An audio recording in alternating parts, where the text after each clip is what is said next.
Good morning. My name is Jen Jackson. I am the Toxics Reduction Program Manager with the City and County of San Francisco. So we're a government agency. We do policy, we regulate, and we are also a big purchaser. We have 29,000 employees. We buy a lot of stuff. And we have 2 hospital cafeterias. So we run 2 hospitals. So today's presentation is going to talk about something that Sue touched on, which is we all have different roles to play in this ecosystem. And we are a purchaser, so I'm going to talk from that perspective, but also a policymaker. And NGOs and third-party certification organizations have played a really big role in the work that we're doing in purchasing and policy. So I'm going to start right from the very beginning using kind of a case study related to food packaging. So we saw or heard that NGOs were doing a study on food packaging. This is a Silent Spring study that included Green Science Policy Institute, Silent Spring Environmental Working Group, and then a number of actually agency scientists who corroborated and helped ensure that the data was solid. And when we heard this was happening, it was like, oh, food packaging, fluorinated chemicals. We know fluorinated chemicals are bad. We don't want them in food packaging that we're going to buy. And so before this was even published, the fact that we heard that this was happening was like, oh, maybe we should do something about it. And that's because in San Francisco, a while back in 2005, we passed an ordinance that is the precautionary principle ordinance. It's the foundation of the work that we do in the environmental programs at the San Francisco Department of the Environment. And so we have a duty to take anticipatory action, which is wonderful. And people in the room helped pass that ordinance. So because of that, we went to our hospital cafeterias and said, hey, what are you buying? Let's take a look. So we did a quick product inventory. We went through their storerooms, assembled a whole bunch of things that they were buying that was food service packaging. And then we reached out to those NGOs who were doing all of that great scientific work and said, how are you doing this testing? How can we do this too? And because of their relationships with academia, they were able to say, oh, we're working with someone from the University of Notre Dame, then at the time Hope College, and you could probably send your products in too for testing. So we were very excited to do that. We cut them all up, sent out all these little pieces of paper over to Graham Peasley, who's the researcher there, and he sent them through this very sophisticated piece of apparatus. It's called the proton emissions. No, I'm going to get it wrong. Somebody else who knows Piggy. Anyway, he sent it through this amazing equipment to see if there were any fluorine molecules or fluorine atoms. And because of that, because of the relationship that NGOs had with him, that we were then able to tap into, we were able to get results about our food packaging. And so what we found was a lot of the things that we were buying were okay. They didn't have fluorinated chemicals. And that's not to speak about any of the other horrible chemicals that we've been talking about in this conference. But fluorinated chemicals were the subject of our interest. And what we also found was that there were several types of products consistently that had fluorinated chemicals, and those were the molded fiber products.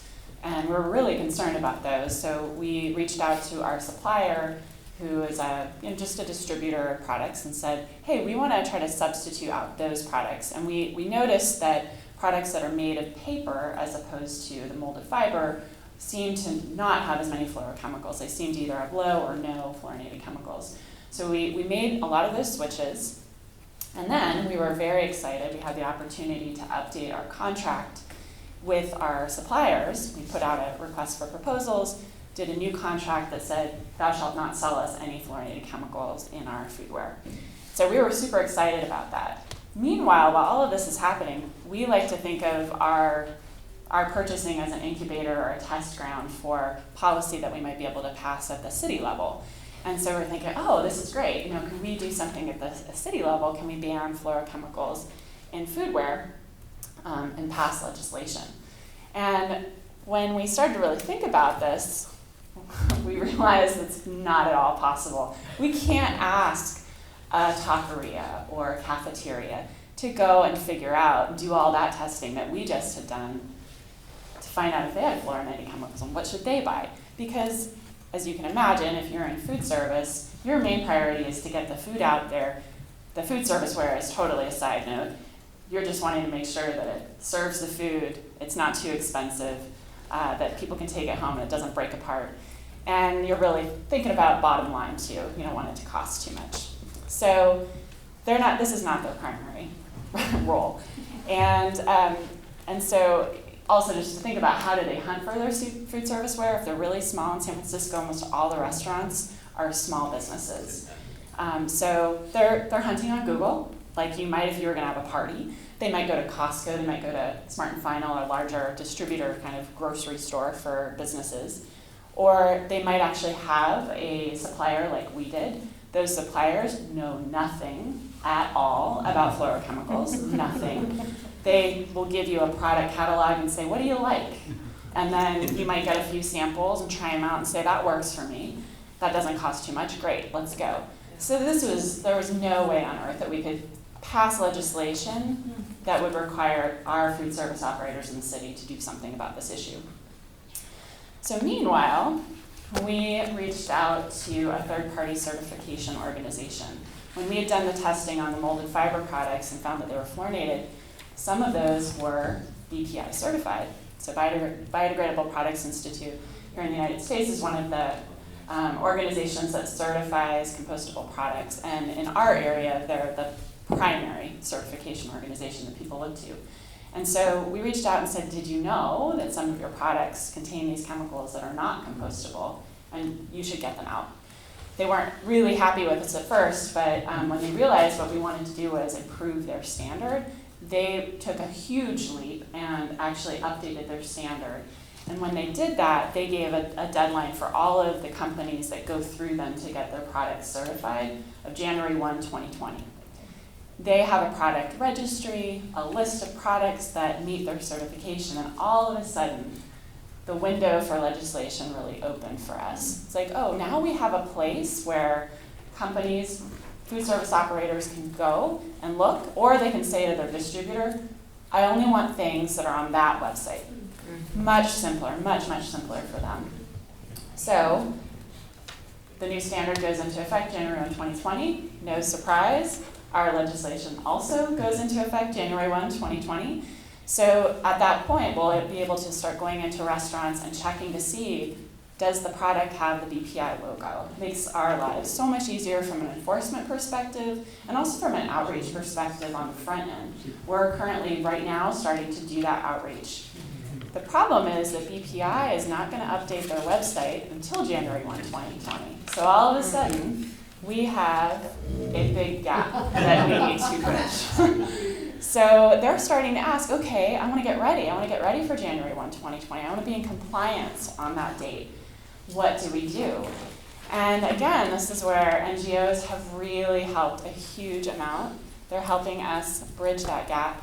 So the Center for Environmental Health has been doing a lot of coalescing of the testing that other folks have done, and they've done a ton of testing of their own.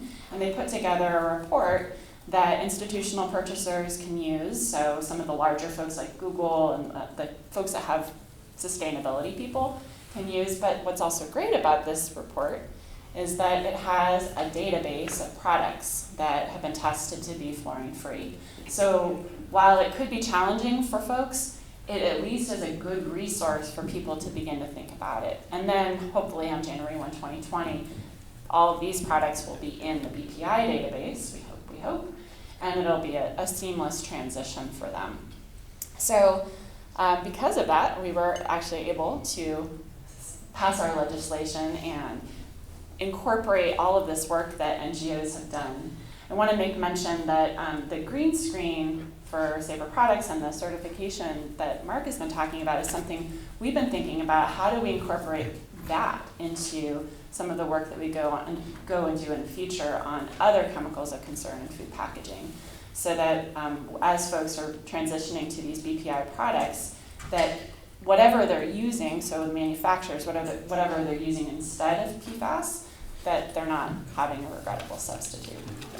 So again, it takes all of us, this ecosystem. I want to say that one of the pieces of information that when Miriam asked me to speak about sort of NGO science versus academic science, I think that the role that NGOs have played for our work is sounding the alarm. So that initial Silent Spring study was really important to the work that we did. And maybe the sample size isn't significant, et cetera.